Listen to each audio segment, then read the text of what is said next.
West Virginia. Right around the corner. Right there, little access to it, just locked out. That's what I was saying. It just locked out. Stand out. It's the one across the street from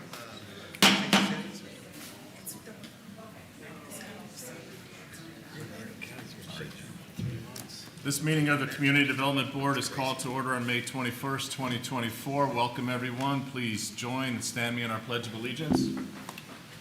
I pledge allegiance to the flag of the United States of America and to the republic for which it stands, one nation, under God, indivisible, with liberty and justice for all. Mr. Chair, have we had any contact with the board attorney? I noticed he isn't here yet.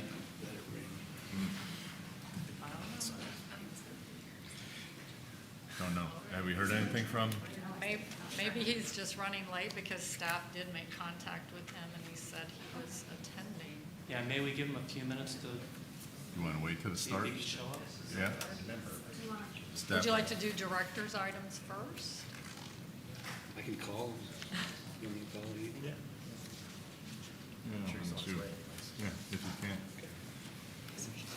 Probably jump over to a director's item, get that out of the way. Gina, you okay with doing director's item? Sure, I can do that if you'd like. Yeah, why not?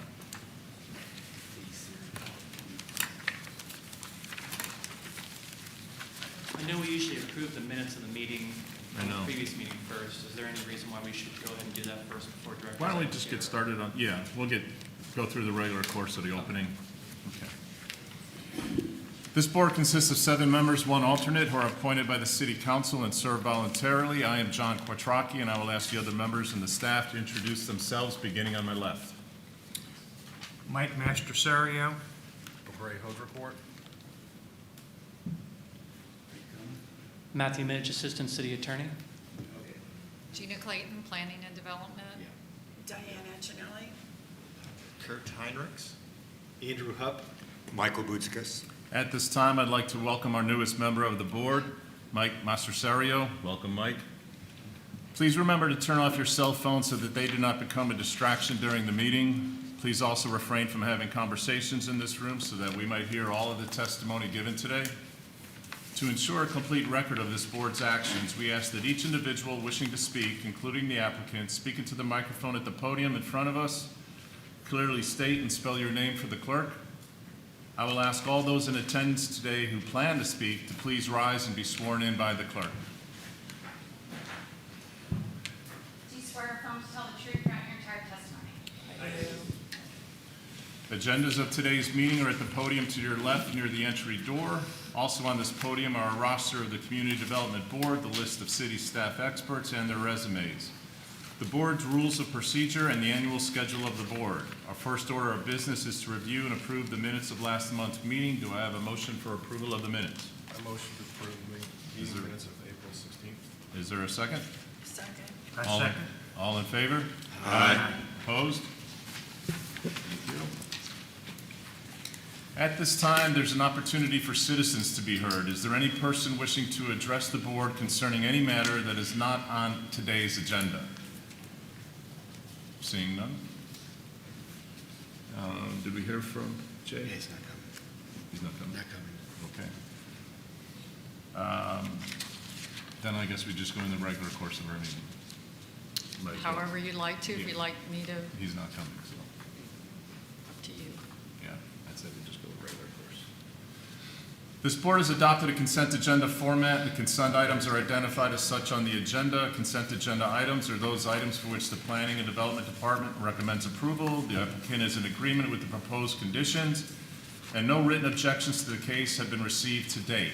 Items may be removed from the consent agenda today by a member of the board, member of the staff, or any person in the audience for questions or objections. I will read each item from the consent agenda, and if any person wishes to remove this item from the consent agenda, please so state or raise your hand, and we will remove it from the consent agenda. Items removed from the consent agenda will be heard in the regular order of the meeting. Items that remain on the consent agenda will be approved with a single vote as to each type of hearing. Our first item 1, case FLD 2024-01001 at 1091 El Dorado Avenue. The owner is Clearwater Yacht Club. Applicant is Tina Underwood and Albert Carrier Trans Systems. A 0.984 acre property located on the east side of El Dorado Avenue where Bay Esplanade intersects with El Dorado Avenue. Requesting to amend a previously approved flexible development application, FLD 2002-10033, as amended by FLD 2005-09094, to modify an existing commercial dock at the Clearwater Yacht Club in the institutional district. The existing fixed docks are proposed to be removed and replaced with the main walkout and floating docks for a total mooring capacity of 16 boats. The existing kayak launch replaced and a boardwalk constructed with reduced setbacks from property lines as extended into the water of 6 feet on the northern side and 176.2 feet on the southern side of the property to be reconstructed kayak launch. Assigned planner is Melissa Hawk Baker.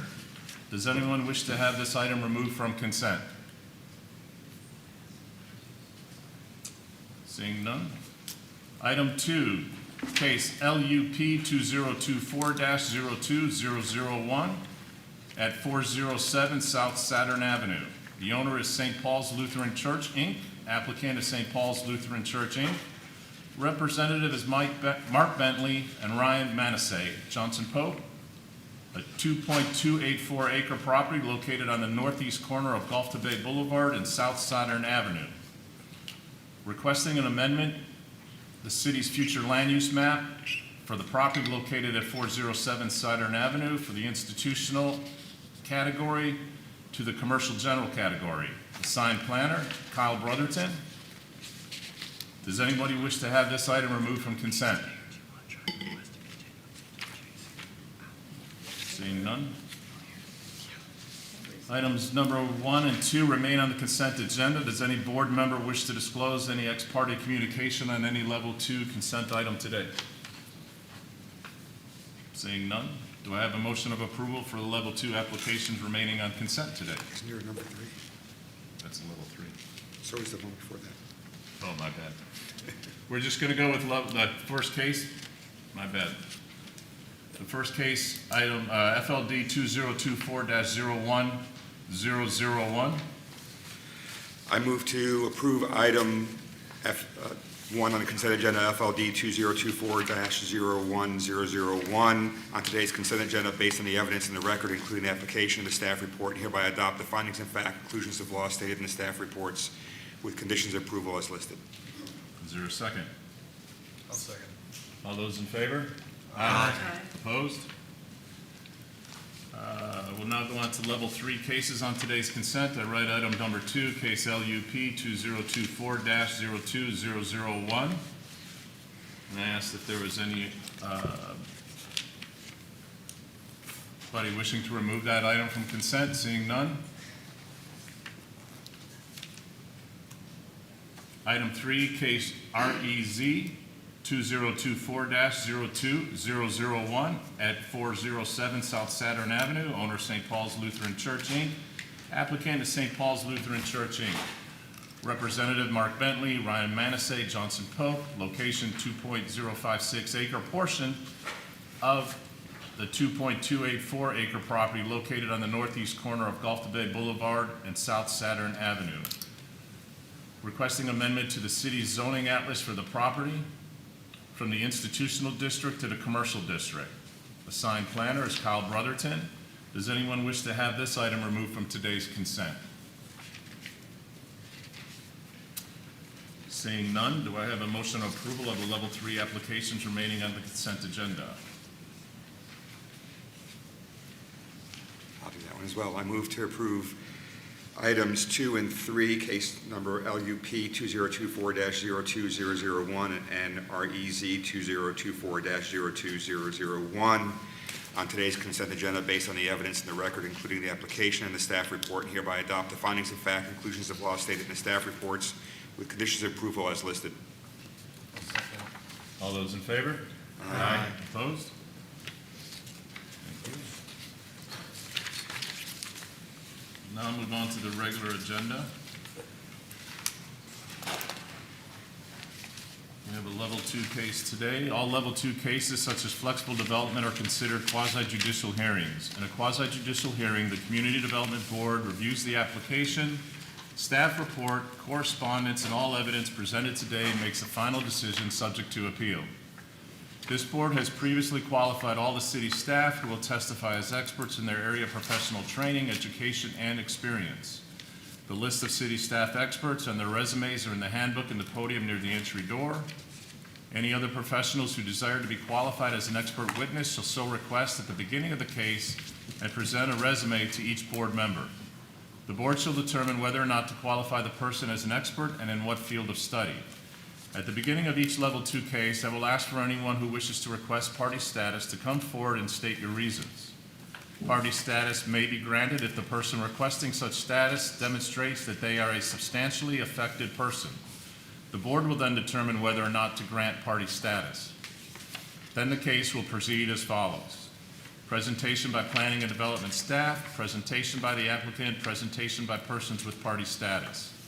Cross-examination of witnesses by planning and development staff, cross-examination of witnesses by applicant, cross-examination of witnesses by persons with party status, comments by the public, 3 minutes per person, closing remarks by the planning and development staff, closing remarks by persons with granted party status, and closing remarks by the applicant, closing of the public hearing, discussion, and vote by the board. Our first level 2 case today is continued from April 16th, 2024 meeting. It's case FLD 2015-11046A at 405 and 415 Island Way. The owner is Azure Development Group LP, applicant Terry Skapik, Woods Consulting. A 1.345 acre property located on the east side of Island Way, approximately 100 feet south of the intersection of Island Way and Skiff Point. Request to amend a previously approved flexible development application, FLD 2015-11046, to expand an existing dock at the property in the medium-high density residential district of the Island Estates Neighborhood Conservation Overlay District. The proposed 87 square foot addition is 14.5 linear feet along the seawall, projects 6 feet into an existing slip formed by the tide poles, and is located in the required setback. The resulting dock will be 2,816 square feet in total dock area, exceeds dock width requirements, and reduces the side setback from the north property line as extended into the water to 2 feet. Signed planner is Melissa Hawk Baker. Does anyone wish to apply for party status on this case? Does any board member wish to disclose any ex parte communication on this case?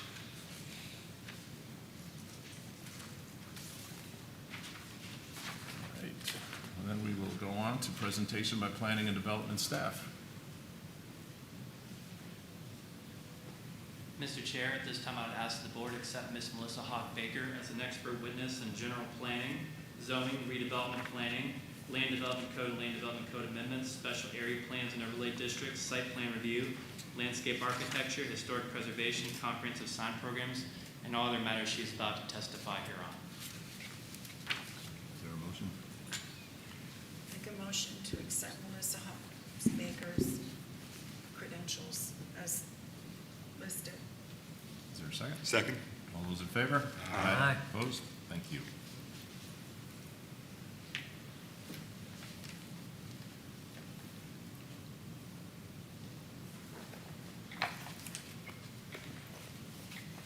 Good afternoon. Melissa Houck Baker, Planner 3 with the Community Development Department. My case is at 405 to 415 Island Way.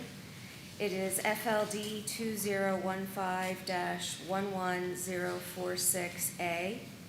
And it is an amendment to a previously approved multi-use dock which came before this board. And they are proposing some changes to it. The map that you have up on the screen shows the project location with the red arrow. and it is centrally located within Island Estates. And of course, it has 300 feet of waterfront property width. The surrounding zoning districts to the north and the south immediately is the same zoning district as the subject property. East and west, to the west is a more intensive residential zoning district, which is the high-density residential zoning district. And to the east, you have one of the waterway channels that's created from the fingers of the Island Way, Island Estates development. And the yellow with the cross-hatching is all low-medium density residential. So generally to the east and extended north, the pattern becomes more residential in nature, single-family homes, 1 and 2 stories, whereas the subject property is a more intensive zoning district. The existing upland development consists of a 46-unit condominium complex, which was approved through a Level 1 application, which did not come to this board. It would have gone to the Development Review Committee, and that was under case FLS 2015-09022. The dock permit, or the application that came before this board, was approved in February of 2016. And that configuration includes the image that you see up on the screen. So the dock that was approved previously met all of the dimensional requirements that the code provides. So any dock that exceeds 500 square feet in area and provides accessory use to an upland multifamily development is subject to the requirements of this part of the code, and their dock is actually then classified as a commercial dock. That is how the code looks at it. Then there are dimensional requirements and provisions which need to be adhered to, and the dock that was previously approved met all of those requirements. So specifically, the maximum dock width based on 300 linear feet is, the code allows 75%. 75% is 225 feet. That is what the dock currently exists as. The required setbacks that were approved were a little bit greater than what the code actually required. The code required 30 feet, which is 10% of the waterfront width, and they provided 37.5 feet. And the maximum dock length is staying the same. It's 66 feet, and there will be no change to that. So the biggest, or the reason why we're here is because on the graphic that you see up on the screen, there is a green colored in cross-hatched area, which represents the proposed 14 by 5 foot by, 14.5 by 6 feet, a total of 87 square feet for a new lower level deck that will be used for that slip, which is slip number 1, in order to provide safer access to the owner's boat. Through doing this, there are 2 deviations that are required. The first deviation is the reduced setback. So the reduced setback is going from a compliant setback of 37.5. They're asking for a 2-foot setback. They are also asking to increase the dock width from 225 feet to 260 feet. Staff reviewed all of the items submitted, and the 2 general applicability standards that get focused on are up on the screen and relate to how the proposed development of the land is in harmony with the scale, bulk, coverage, density, and the character of the adjacent properties of where it's located. The other criteria is that the proposed development is consistent with the community character of the immediate vicinity. And then there are the deviations. So this is the flexibility criteria. And the item that they are seeking relief from is they're claiming that a literal enforcement of the provisions of the section would result in hardship due to the unique nature of the project and the applicant's property. Through the research that I conducted, I found that the dock construction permitting was issued after the seawall was constructed. So the initial dock that was approved was in 2015-16. That was based off of the seawall at the time, which was from 2006.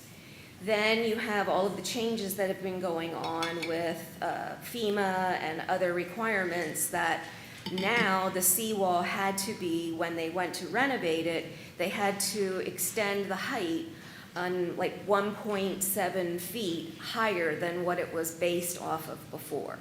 So as you can imagine, then that changes how do you navigate getting to slips and boat lifts, etc. In the research that I conducted, while it looked like the applicant applied for their Pinellas County Water and Nav permit in 2016, it was not formally approved by that department, which is the authority issuing entity for dock permits, until September of 2021. So there were a lot of things that happened in that time period, and one of the things that they're claiming is that the seawall is the reason that they need to now add this addition.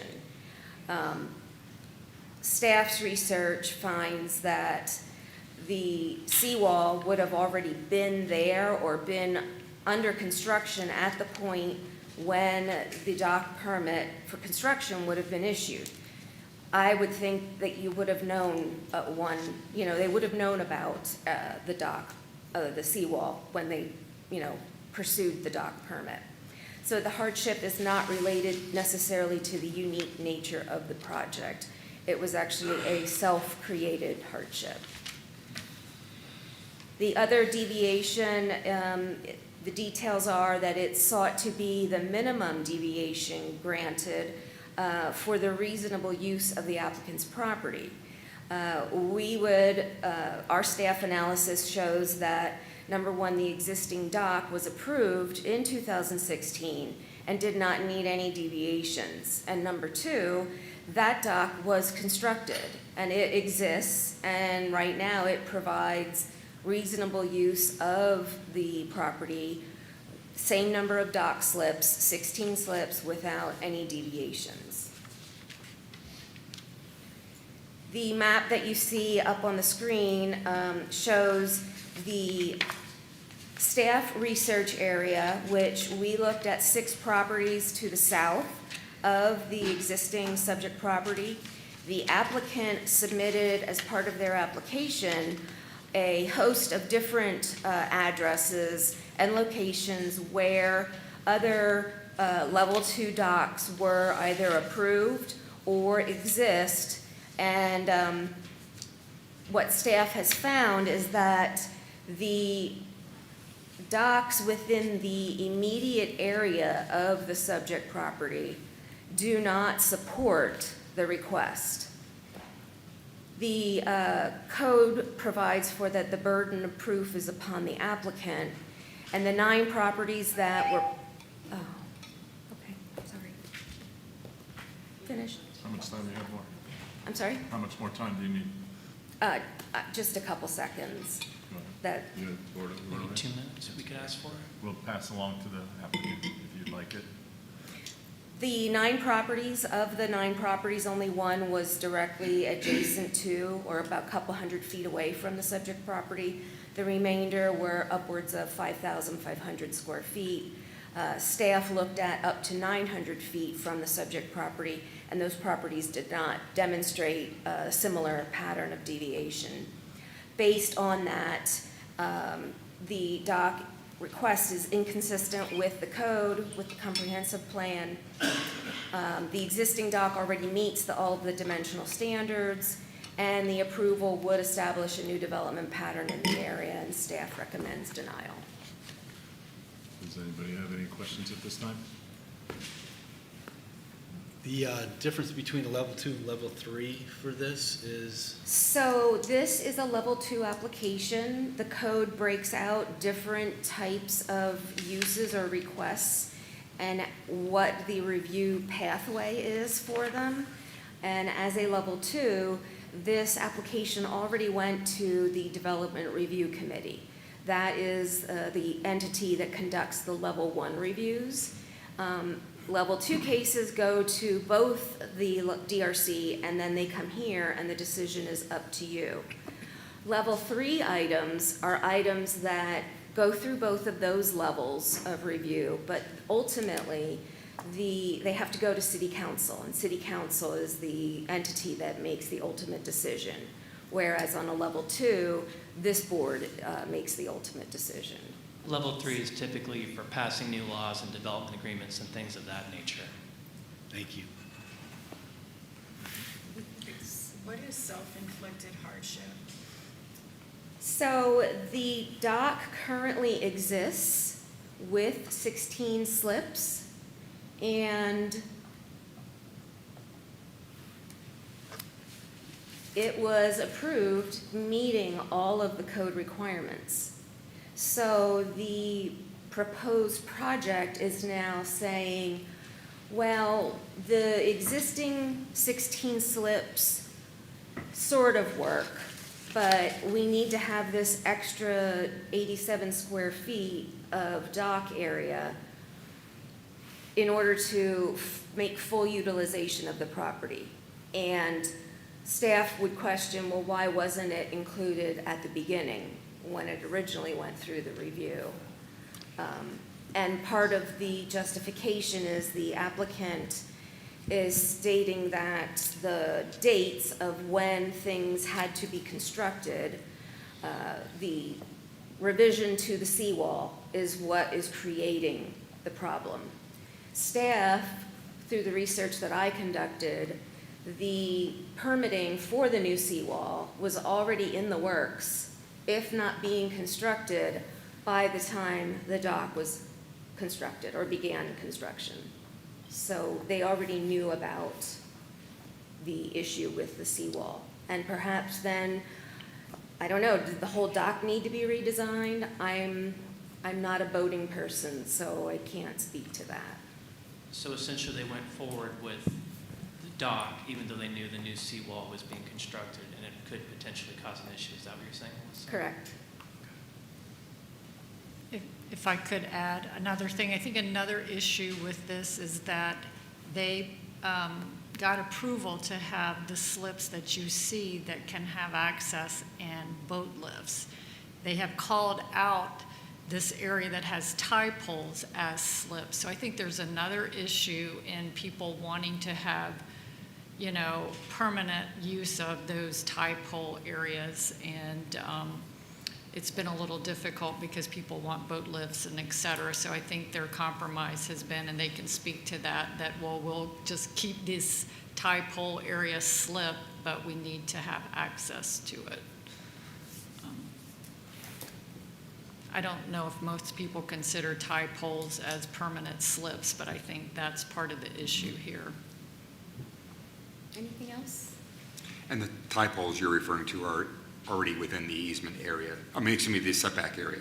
Correct. Right, they are code compliant. Tie poles are allowed to be 1 foot off of the extended property line as that property line goes into the waterway. Thank you. So 15 and 16, how do they access those? When it was designed, and gathering that you pull your boat in, either backing it in or forwards, and then you jump out from the boat onto the dock. And I don't know what that change in elevation is.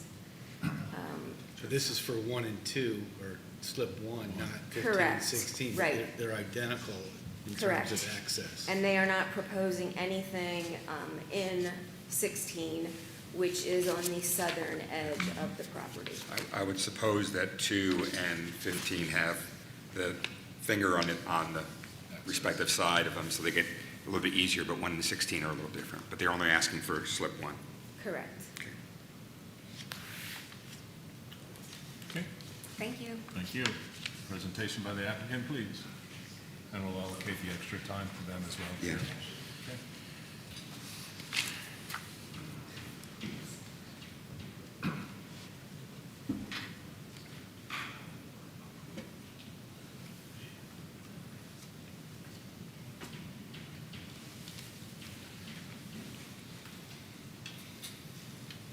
Good afternoon, Mr. Chair. Before we start our time, I'd like to get an expert witness, Mrs. Terry Skapik, accepted by the board, and I do have 10 copies of her resume for your review. Madam Clerk, thank you. Mr. Chair, we are asking for Terry L. Skapik to be accepted by the board as an expert witness in marine design and permitting and construction, including environmental resource permits, ERPs, and everything associated with dock and marina design, permitting, and construction. If you look through her resume, you'll see her work history is extensive. She's testified before this board many times, and she's actually served as the City of Clearwater's coastal design consultant through 2023, the City of St. Petersburg design and permitting consultant for the docks associated with the new downtown pier, and also a design consultant for the cities of Madeira Beach, Indian Rocks Beach, and St. Petersburg Beach. I move to accept Terry L. Skapik as an expert in matters described. Second. All those in favor? Aye. Opposed? Thank you. And again, before I start, I have a PowerPoint. I just want to make sure I got that going and I know how to use it, and I'm not going to mess it up. So,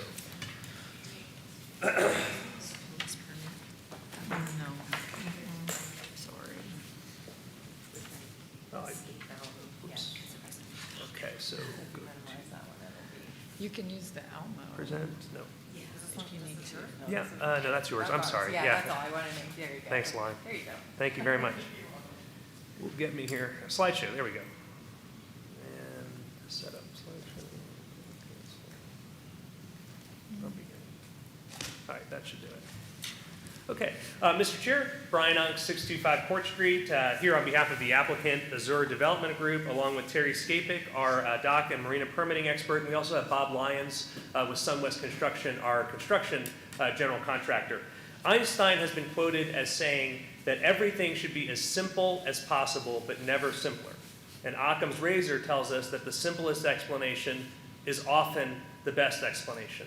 In this case, probably the simplest, most direct case I've ever had in front of the board, we are simply asking to install a very, very, very small walkout so that to an existing 16-slip marina that was previously permitted and improved in 2016 to allow for the safe access of slip number 1. This is not a dock. It's not connected to the dock. It is a simple walkout that is a step, essentially, that's 6 foot long and 14 feet wide. That is not a dock. It does not add a slip. That slip is there. And respectfully, and Ms. Skapik will get into this in detail, we believe there's a significant error in the staff research. This dock was permitted by Pinellas County Water Navigation in 2016. That permit expired, and it was re-permitted in 2021. Both of those things happened prior to the city requiring the seawall to be elevated to meet new sustainability requirements. So we believe, and Ms. Skapik will be able to demonstrate through documentary evidence that that analysis and research is incorrect. Additionally, the BCP permit that Ms. Hawk-Baker references from 2022 was for dock electrical only. It was not for construction of the dock. It was for electrical to the dock. So I wanted to address that right away, because I think that's a significant issue that this board is going to have to find in favor of the applicant, because we have the documentary evidence here today to establish that. and to back that up. So again, this dock was permitted in 2016, and when they came back through for the seawall, there were new seawall requirements, and the seawall was required to be increased from, if I can go to the overhead please, was required to be increased from 2.74 feet to 5.12 feet. That was a $160,000 cost to the applicant to increase the height of the seawall and to add retaining walls to meet the city's new climate change, resiliency, and sustainability requirements. This, in fact, is the BCP comment where the city is saying the seawall needs to be 5.12 feet. And the applicant is saying the elevation has been revised to 5.12 feet. So what we have here is not an applicant-created hardship. What we have is a city code-created hardship. Is we had a 2016 dock design and approval where slip 1 was going to be safely accessed from a 2.7-foot high seawall. And then when we went back to construct the thing in 2022 and 2023, despite having a permit from Pinellas County, keep in mind, Clearwater doesn't permit the dock, that's Pinellas County Water Navigation. So the permit that Pinellas County, that Ms. Hawk-Baker is referencing is the electrical. I'm going to turn it over now to Ms. Skapik so she can elucidate this issue further for you. All right, good afternoon. Again, my name is Terry Skapik. Thank you for allowing me to be expert witness today. I have been involved with this project since 2014 with a previous developer and worked with them very closely so that we would design a dock that was compliant with the codes. And based on the site conditions at that site, it was definitely a possibility of having what we call Mediterranean mooring. If we can go to the overhead, please.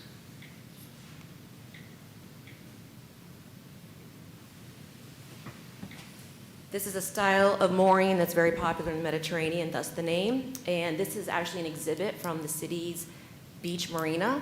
And as you can see, these slips that I have circled, these are slips that are mooring like they would be mooring in our proposed slips number 1 and number 16. These boats back into these spaces. You'll notice there are no piers in between these spaces. They are bounded only by tie poles. They back up onto a boardwalk, which sits atop the seawall. And so this is what we call Mediterranean mooring, and this is exactly what was envisioned for slips number 1 and 16 when it was approved back in 2016. And we did carefully make sure that we were designing the dock accordingly based on those site conditions, and that is why the dock and the piers, everything that is there today is totally compliant. Those tie poles, as mentioned, are allowed to be 1 foot off of the shared property lines. And so those end slips, number 1 and 16, do have 6 tie poles in each slip. So I'm just going to keep this up on the screen for a moment as I go through my notes. Now, 2016, we obtained our approval through the city's Community Development Board, and it was a unanimous approval. Fast forward to 2021.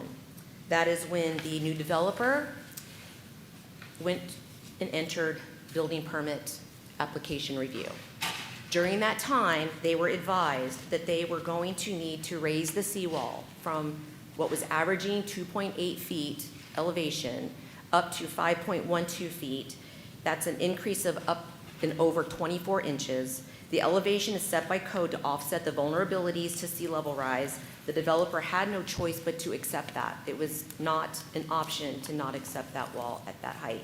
And I'll mention, the City of Clearwater's Beach Marina is going to be experiencing the exact same situation. I am a consultant on that project, and we have a seawall that's at nearly the same elevation as was the Azores wall.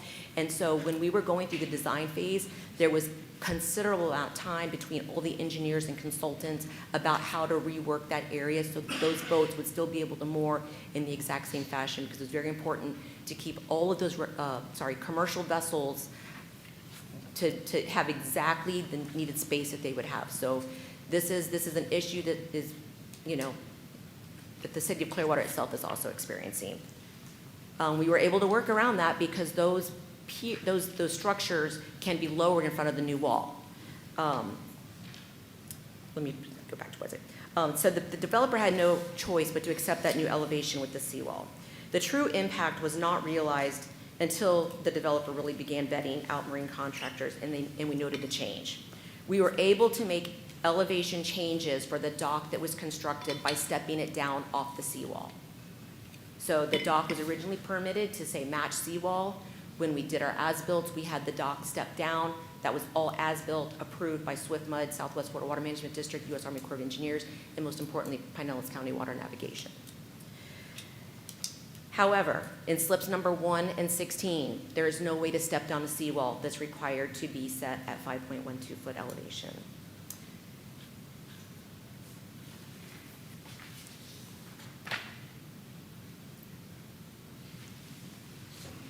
This is exhibit number 2.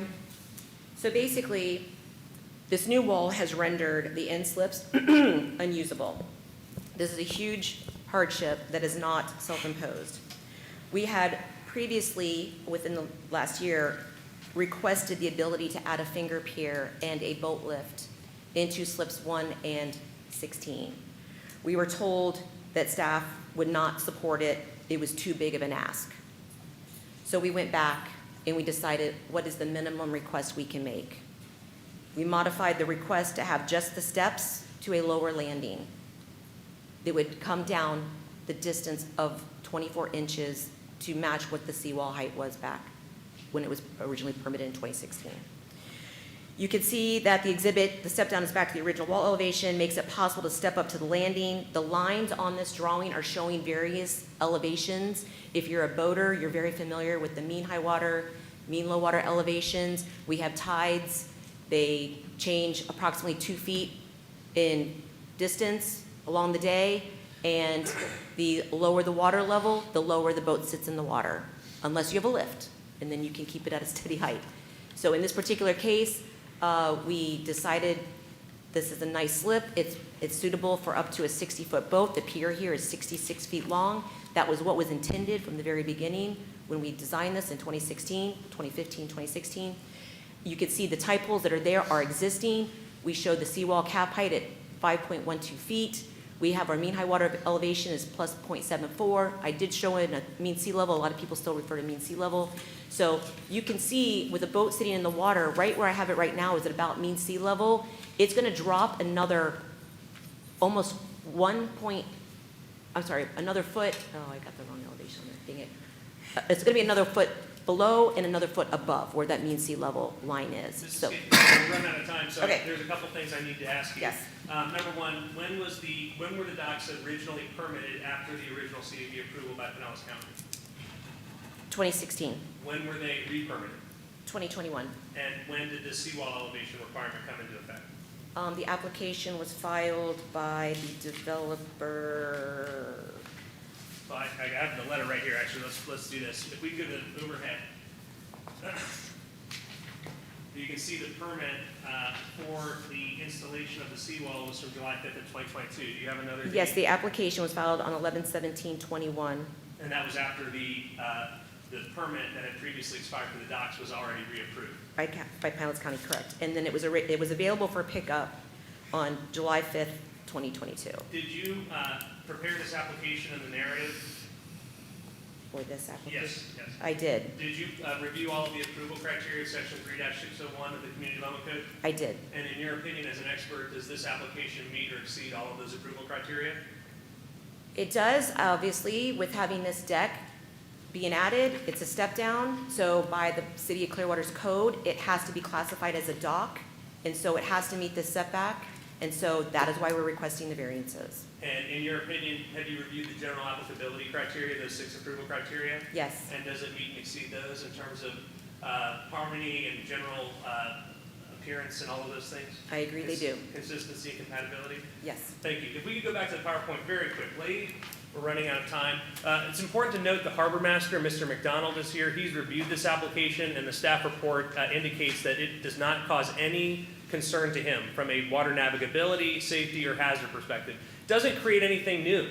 Doesn't add a boat slip. It's not connected to the existing dock. It's just a safe step down for the property owner to be able to use their property that was rendered useless and unusable by the fact that we have these new standards that came into place. I believe we've proven that the permitting research is on our side in this case, and it's not a self-imposed hardship. And frankly, the only way to redesign this to add this small little walkout is to ask you for an amendment. We believe that we've met our burden of proof to get approval for this very small request. You Thank have a you. little extra time if you need it. Oh, you already added it, or? I'm good, sir. Thank you. I have a question for you all. Yeah. What is the difference between slip 1 and slip 16? Because you're only proposing this for slip 1. They're identical. But you're not proposing the same thing for slip 16. I'm just, The- No, sir, and the reason being, sorry, it's not good, but we did propose a catwalk, a finger pier, and a boat lift previously in that first application that we had submitted. We did get pushback from the neighbors on the south side, and so we were looking to not, anger them. There was opposition from the Understood. condominium to the South south, adjacent. and the property owner to the north is a community club. It's not a residential property. It's essentially a social clubhouse. So But it was mostly based on the fact that there was a boat lift proposed, and they did not want to look at a boat elevated above the water. They thought it was going to disturb their view. I do want to make sure I move into evidence this electrical permit that Ms. Hawk-Baker referenced, BCP 2022-060697, and indicate that this was an electrical permit that the staff was discussing in their presentation. how is the user of slip 16 going to be accessing their boat? I think that's a problem for a future person. Yeah, Unfortunately, I mean, I don't have any better way to say that. my understanding, sir, is that each of these slips is owned by an individual or an entity, and so we're representing the owner of slip 1. That's who we're here for. We're here for the owner of slip 1.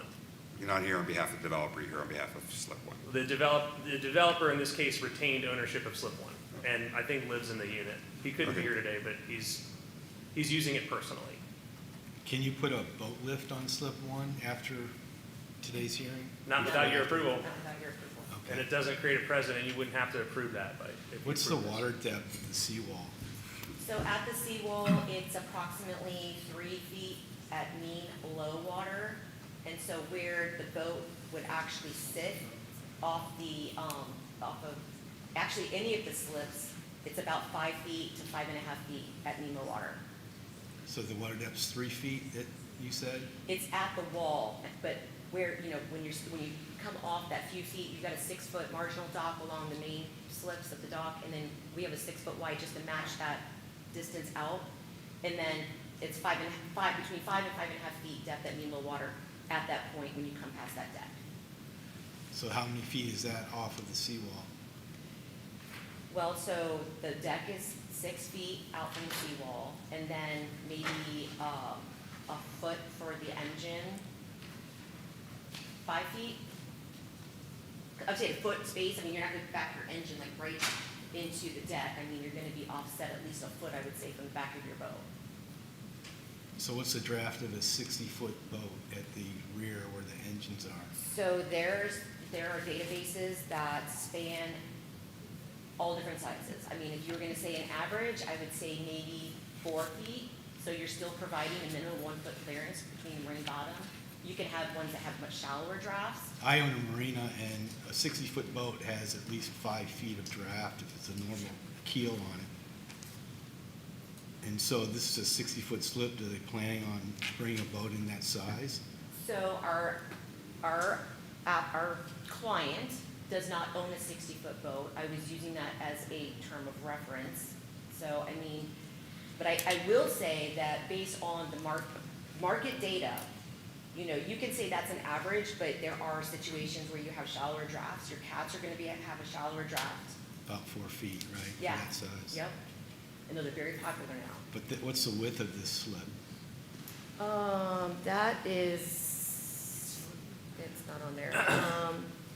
Well, okay, so the deck is 14.5 feet wide, and so the width, so about 14 feet, between 13.5 and 14 feet. Okay, that wouldn't afford a large boat then, right?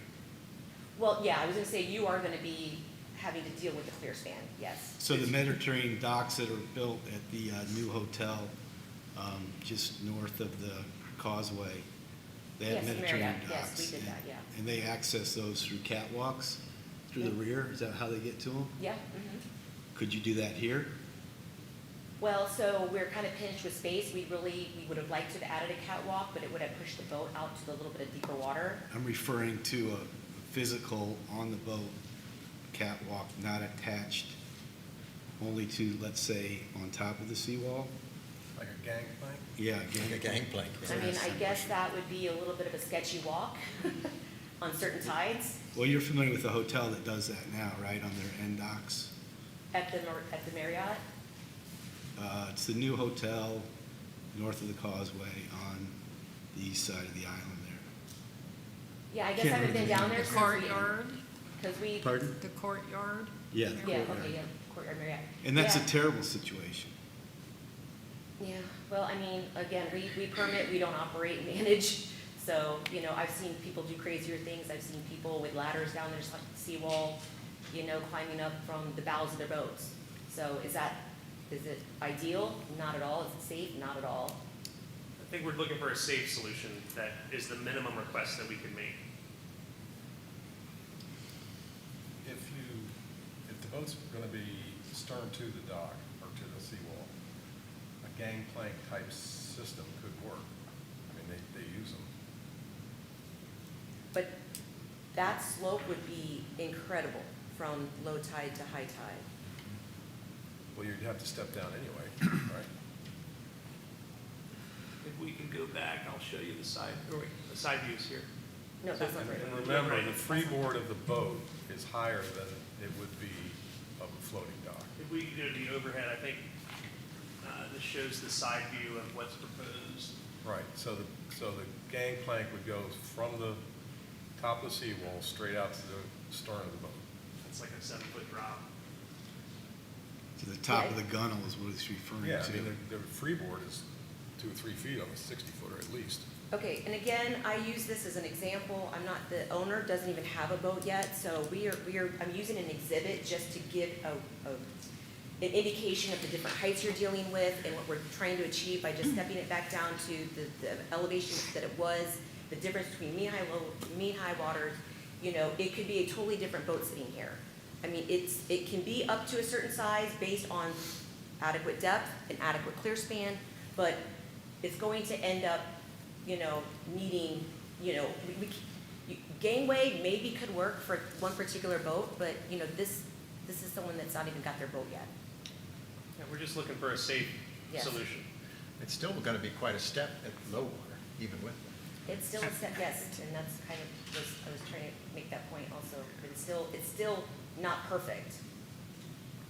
I like the fact you said safe, that's the whole idea, but didn't you also say it's 24 inches to drop? So that's a big step.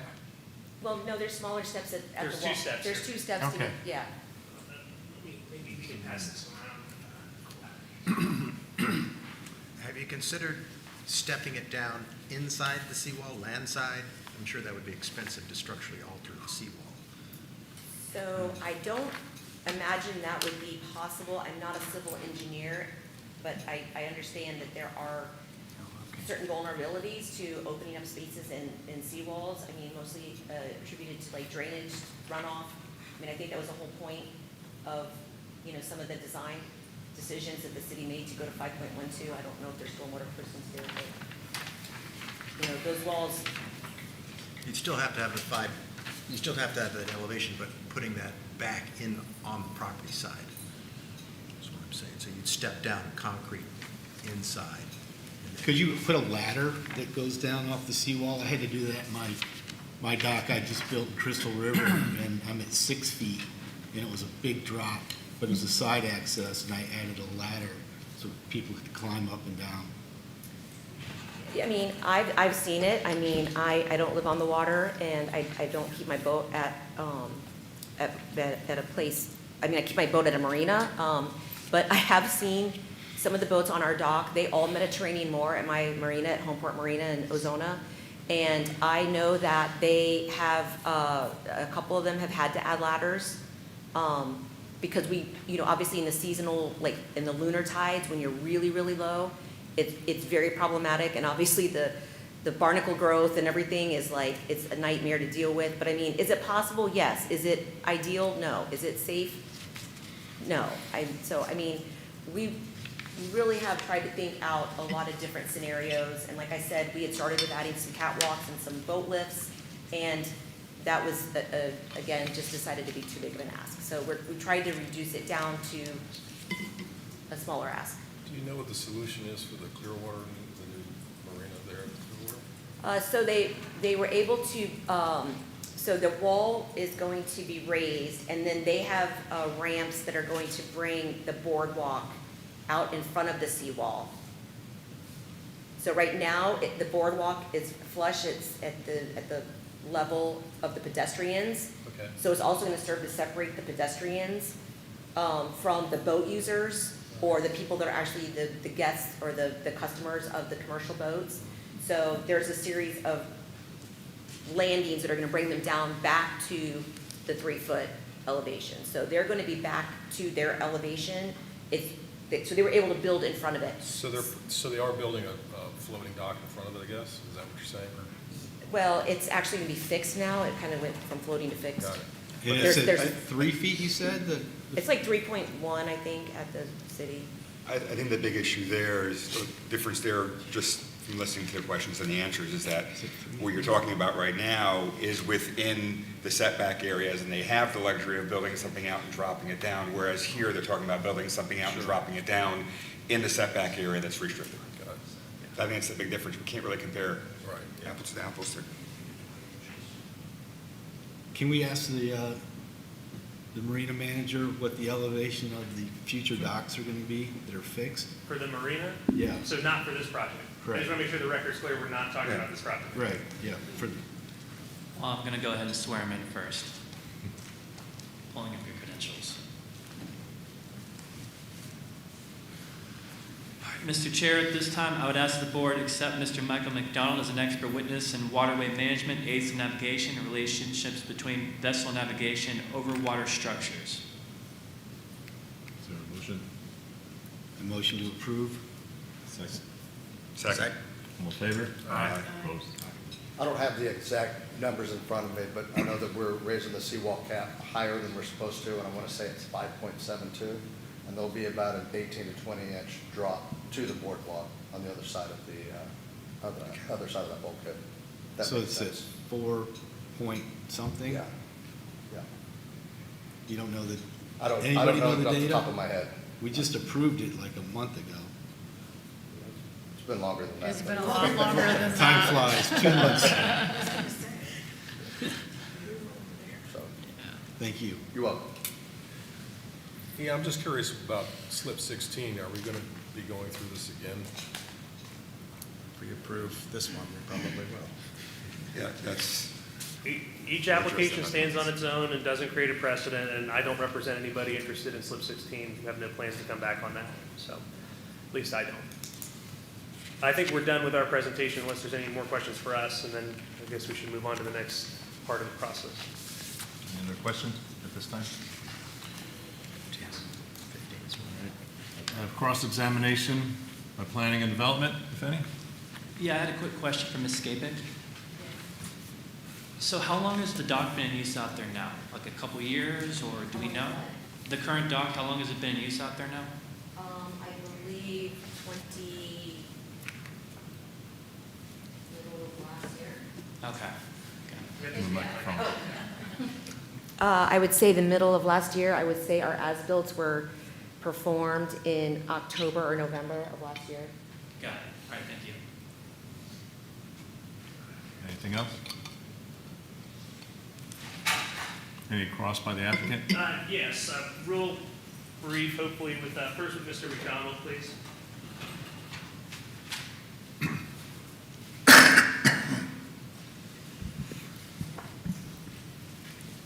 And Mr. McDonald, thank you for being here. I'm sorry you had to be here today, but I appreciate your presence.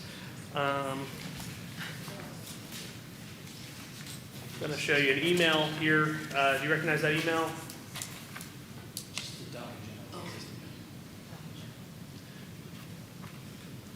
Okay, I'm going to put it on the overhead.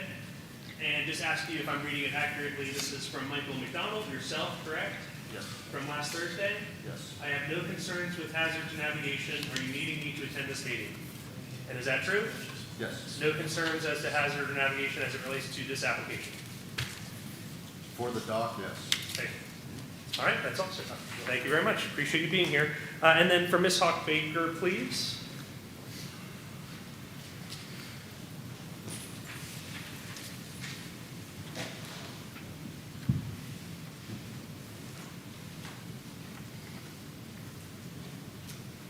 Melissa. I'm going to show you what we previously referenced to the board as BCP 2022-060697. And just ask you to take a quick look at that and the comments here. Just let me know when you have had a chance to look at it. I can move Yep. this stuff if you No, need it's okay. I actually have a copy of the exact same thing. to. Okay, and is this the electrical permit? That is the electrical And permit. it's not the permit to build the actual docks? Well, it suggests that the dock is now ready to accept boat lifts. Otherwise, you wouldn't be able to put a boat lift in unless you had the electrical. The way the permitting process works with the city is not the issuing entity on dock permits.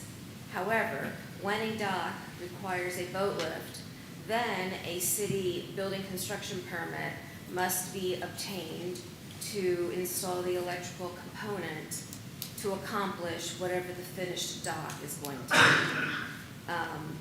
Okay, and you don't have any evidence to suggest that Ms. Skapic was wrong or lying or incorrect when she said that this dock was permitted by Pinellas County in 2016 and re-permitted in 2021, is that true? That is true, and then they were also given an extension in August of 2022. They needed an extension until September of 2023. And the seawall height elevation, that was done in 2022 based on that permitting, is that right? That was submitted in November of 2021, and the permit was issued for the construction in July of 2022. And the only way to modify the CDB's 2016 approval to make the boat slip number 1 accessible would be to come back through this process, which is what we're doing now, is that correct? Correct. Okay, I'm going to ask you some questions about the staff report. I'll show it to you. If you want to look at your own copy, that's fine. I'm on page 6. I just wanted you to confirm that it's your opinion, as stated in the staff report, that this request will not adversely impact the health, safety, or well-being of persons currently using the adjacent waterways for recreational and/or commercial uses. Correct, and that was based on the fact that it's not, the new addition isn't adding any increase to the length and would not be projecting out further into the waterway. And the staff admits that this slip number 1 is permitted and intended for a boat to be there, correct? Correct, yeah. So there's no issue, and the staff doesn't object or have an issue with this property owner being able to dock a boat there and to be able to use it, is that correct? That is correct. Okay. And then, as we've discussed, the harbor master has reviewed the proposed docks and determined that it will not impede navigation of the waterway, is that right? Correct. And there's no seagrasses or beds or any environmental issues that would negatively impact the water or the environment? Right, the application included the survey that shows there are no protected resources. Okay. All right, almost done. And again, on page 10, it's your opinion that the project will not hinder or discourage development and use of adjacent land and buildings as the surrounding properties are currently developed. That's a fact, yes. And the proposed project is not expected to adversely affect the health or safety of persons residing or working in the neighborhood. Is that right? Yes. The proposed dock addition will not be for the use of the general public, and there will be no fueling and no service repairs allowed to occur on the dock. Is that right? Correct. And it's for the resident and dock owner only, as it was intended and initially permitted and approved by this board in 2016, correct? Correct. That's all I have. Thank you. Thank you, ma'am.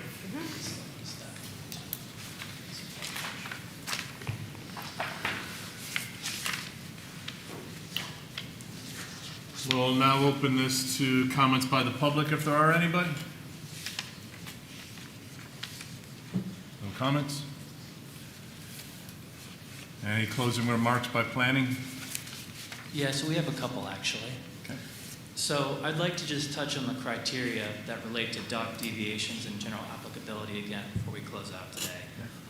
There were a couple different standards that we spoke about during the course of this presentation where we feel that the applicant does not meet the criteria.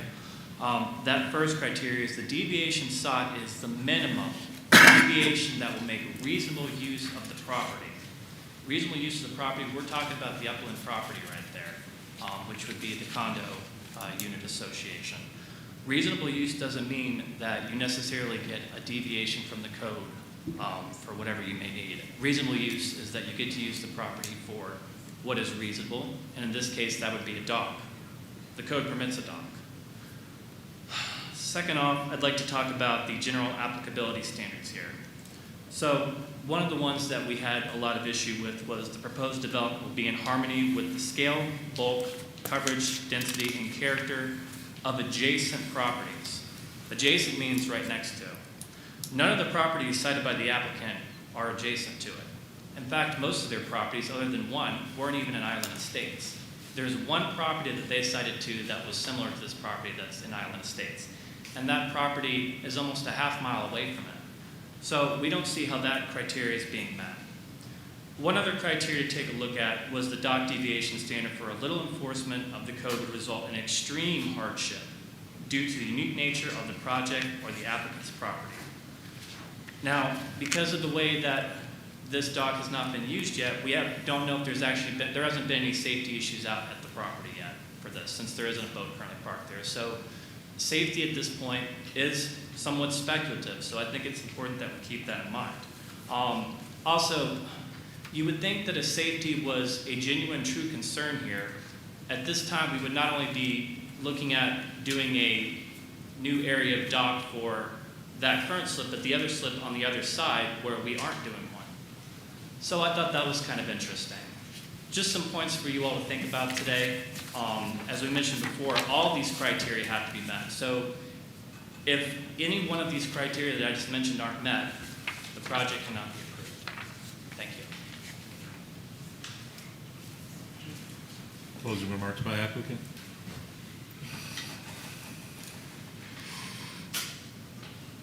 Mr. Chair, if we could put the PowerPoint back up, please, that would be really helpful.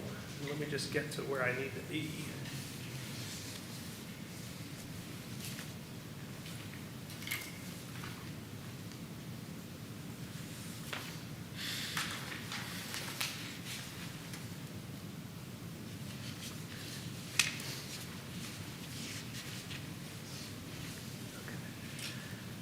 Thank you, Mr. Chair. Again, Brian Unks on behalf of the applicant. We appreciate your intentional listening here and understanding the respectful disagreement we have with the staff. This is a quasi-judicial hearing, as you know, and you rely on facts and evidence and the facts that are in evidence and expert opinions.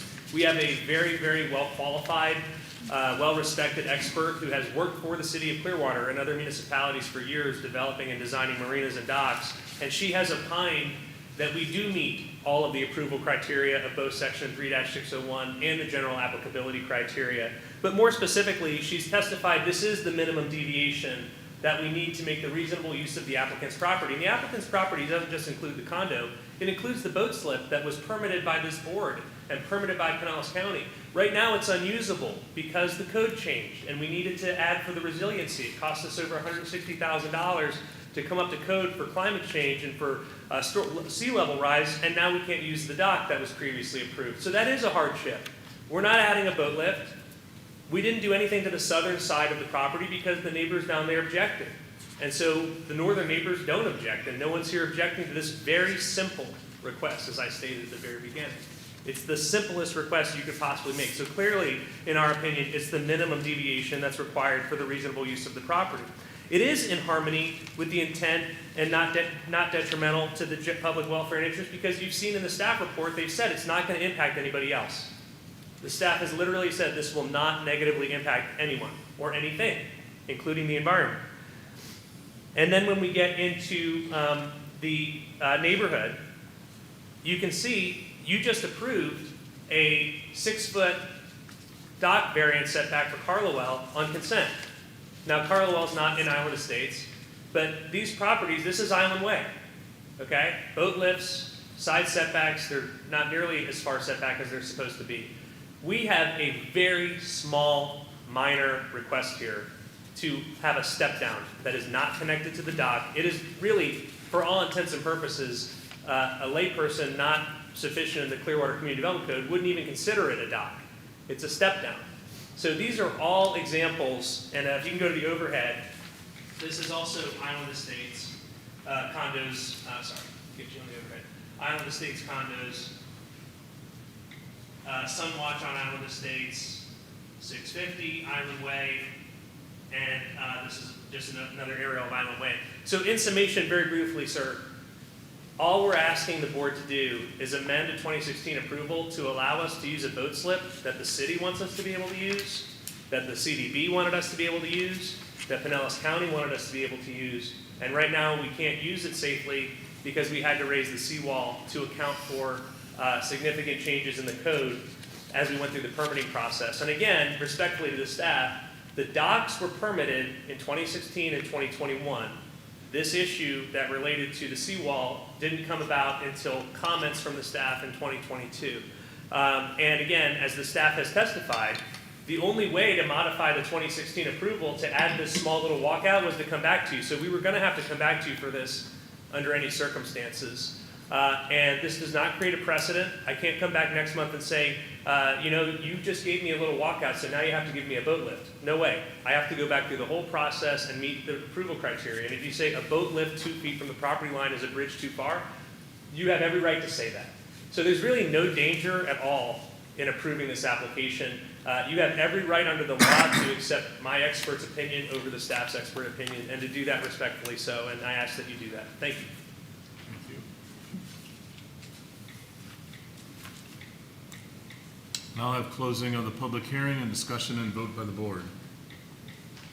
Open for discussion.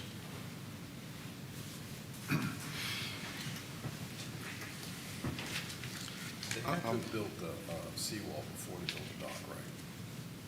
Is that, Pardon me? I said they had to have done the seawall before they built the dock, right? So Well, that's leave it to kind other of part people, I of would think. trying to figure out why, it wasn't brought up then. Well, I think the testimony that we heard was that they did have to modify the original plan for the seawall and step it down on the rest of the dock, and that's why they're looking at what they do here on this one. So the seawall was done, and then they had to lower the dock to make it, they had to step down to the docks. They built it at the height of the seawall. So The they docks never would have been intended too to high. have a dock in front of or docks for the 16 and 1? They never intended to. Because the seawall was lower. Is what we're That's saying. what The we're hearing. seawall was lower, so you could step down directly from the seawall to the boat. It was Re- 2 feet, over 2 feet lower. Right, but that seawall was low the whole way. Right, So, but now it's, right, so, but again, why would they put a dock just in front of those slips and not those other ones? Well, yeah, I think that's part of my concern. I'll address when I give my comments. I'm just asking the questions. Yeah. And when the staff, sorry, when you calculate the size of the dock, I guess the docks don't have to be contiguous? I mean, in other words, no, okay.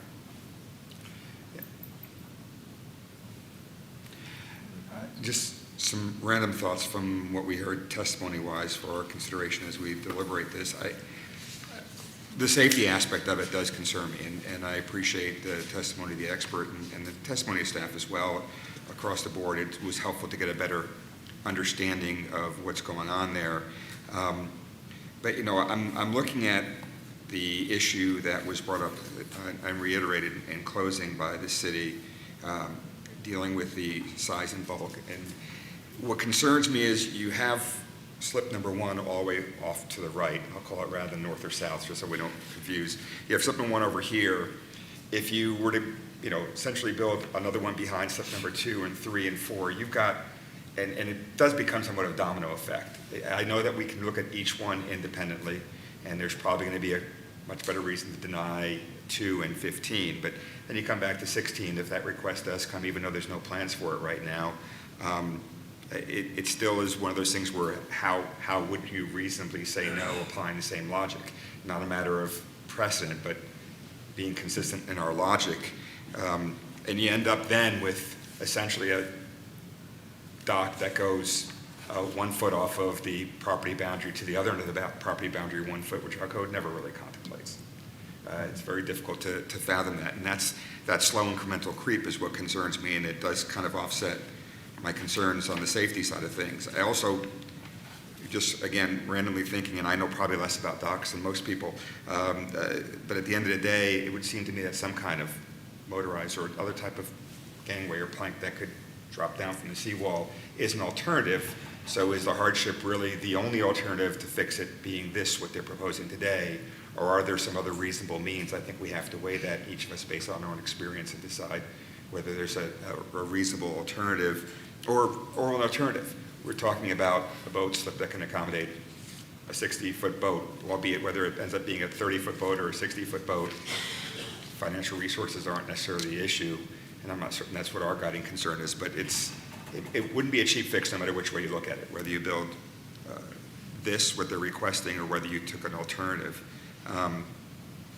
And those are the thoughts that were going through my mind as they were talking about this. I'm concerned about the size and bulk, and I'm concerned that the safety isn't necessarily offset by the fact that there are some alternatives and where we end up at the end of the day if they come back again in 16.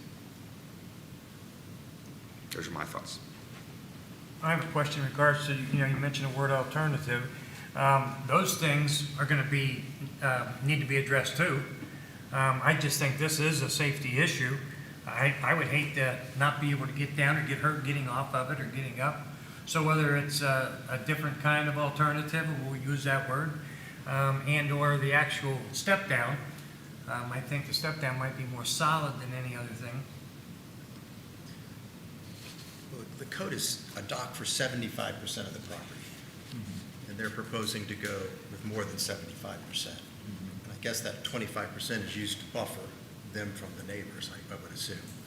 And so are we going to change that 75% and let them go to 80 or 85%? And then we might as well just change the code if we're going to continue to.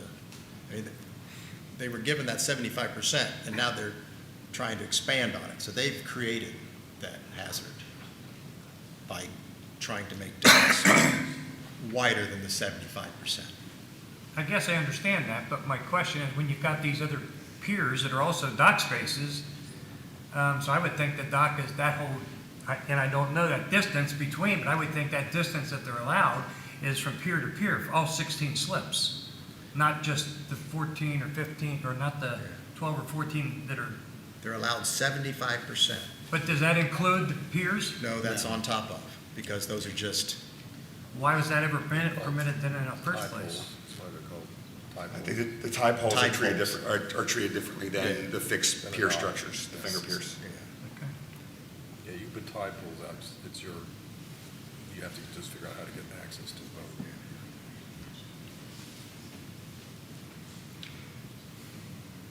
Anything? Anybody else?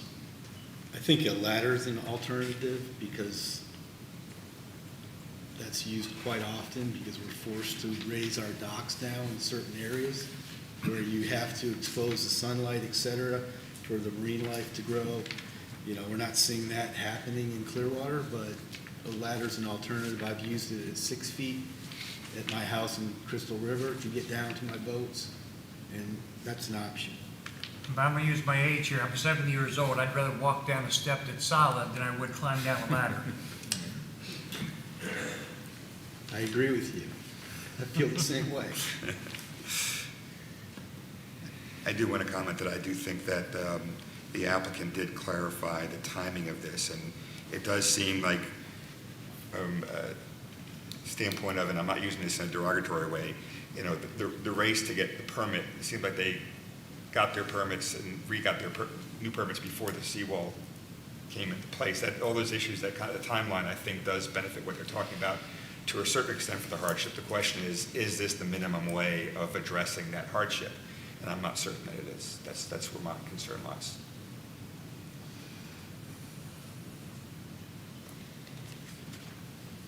You got any motions? One way or the other?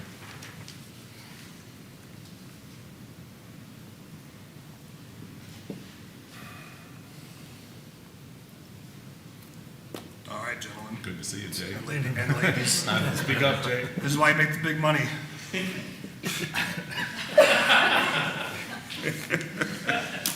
want to congratulate you on your appointment to the board. Thanks, Jay. I don't know, personally, I would make a motion to deny this application. Somebody has to make a motion.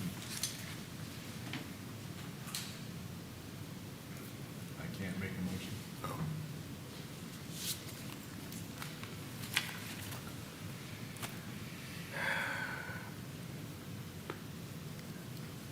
Does anybody have the opposite motion, or no?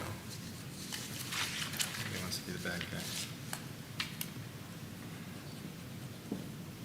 I move to recommend denial of this item number FLD 2015-11046. Member Heinrichs, just before you move forward, I want to make sure that you're not making a recommendation on this. I mean, this is a level 2 application, understanding that it's dog permit is ultimately issued by county. You're making a decision, not recommending to anyone. Oh, I'm sorry. You're right. I was reading 11.3. It's the first of the level 2 since they. I move to deny case number FLD 2015-11046A, based on the evidence and testimony presented in the application, staff report, and today's hearing, and hereby make the following findings of fact on said evidence. Is there a second? I'll second it. All those in favor of the denial? Do we need to Aye. incorporate the staff report, or was that considered as part of the? It's fine. His Okay. motion is what his motion is. It's fine.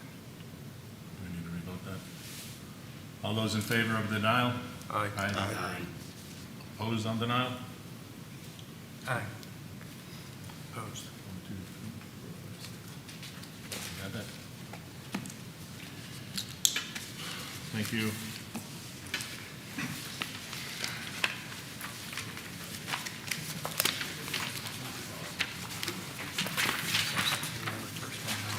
It's okay. We're going to now move on to director's items. Denial's always tough. Gina? Good afternoon, Gina Clayton. When we brought you some amendments several months ago, we talked about some additional amendments that you would like to see. One was requested by the Clearwater Neighborhood Coalition representative regarding visual electronic presentation. So in the amendments, currently, we require that someone submit their PowerPoint if someone wants to come and do that. That was on Thursday prior to the CDB meeting. This proposal changes that to Monday. We've worked with public communications, and they agree that that time is sufficient and that they can load the presentations. What we don't want to happen is someone show up with a thumb drive at the meeting. That's not safe. That's not protecting our IT system. So that is what is contained on page 4. And then we have another amendment on page 5 and page 6 where we had talked about allowing a representative of a larger group to have some additional time. We base this on what the council rules currently say, and we are hoping that this will address your concerns. I had one suggestion from the changes that you made. I like them all. The one that changed, the first one you discussed, the one that changed it to no later than 12 p.m. Monday prior to the CDB meeting, I was wondering if it might be more effective or efficient to say one business day before the CDB meeting for those instances where we end up having our meeting on a Thursday or something else because we have schedule conflicts with other events going on like elections and the like. That makes sense. Aside from that, I think the rest of it is great. Looks like you got some input from IT there too with the thumb drive not being plugged in directly.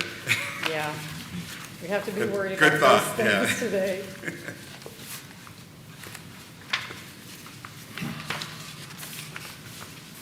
Is there consensus on that change? Do we end up voting on that, or is that? No, it's just Yes. a recommendation. No, I think you need to think we vote vote to on the change. changing of the rules. And Jay, I'm going to ask you, we've talked about this a couple times. I don't know if this goes into members and offices, if this goes into this, or is this something we need to bring up to, what I'm gonna bring up, to council on another matter, and that is, you know, I'm at the end of my 8 years here, and I've seen a lot of different people come on this board, and I know that we've talked about it a little bit, but I am a firm believer that all new appointees to this board should sit for a mandatory, you know, should be part of, you know, acceptance of a position on this board, to sit for a mandatory sit with Jay and/or the legal representative of the board to review our procedures, purposes, our guidelines, because it comes on up and what we're voting on and how we're supposed to be looking at the material in front of us and going forward. Now, I don't know if that could be put into this or not, or if it's the place for it or not, but I just wanted to bring it up because this was coming up now. Well, first of all, I apologize for my tardiness today. I was actually in the midst of getting a root canal, and We just thought you were too. We saved, did we save you? I'm slightly high, and I apologize.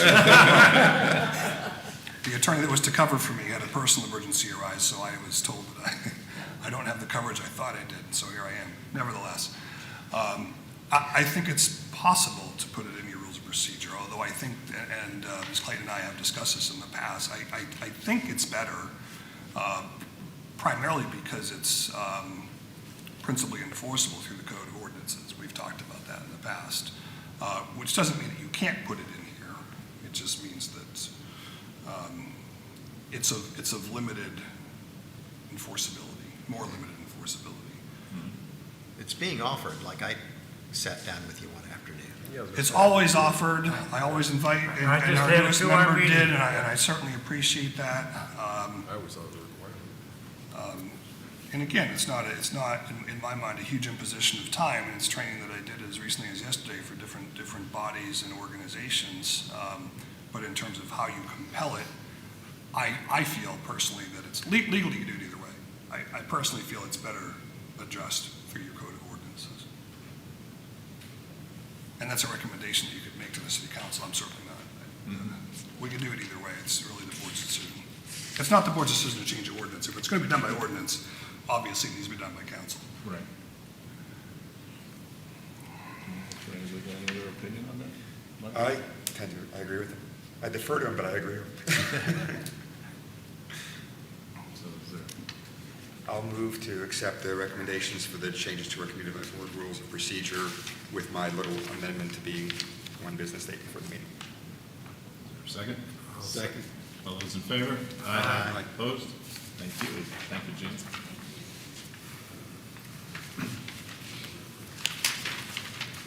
Anything else from anybody? No, this meeting is adjourned at 2:21. Is that right? I was going to propose giving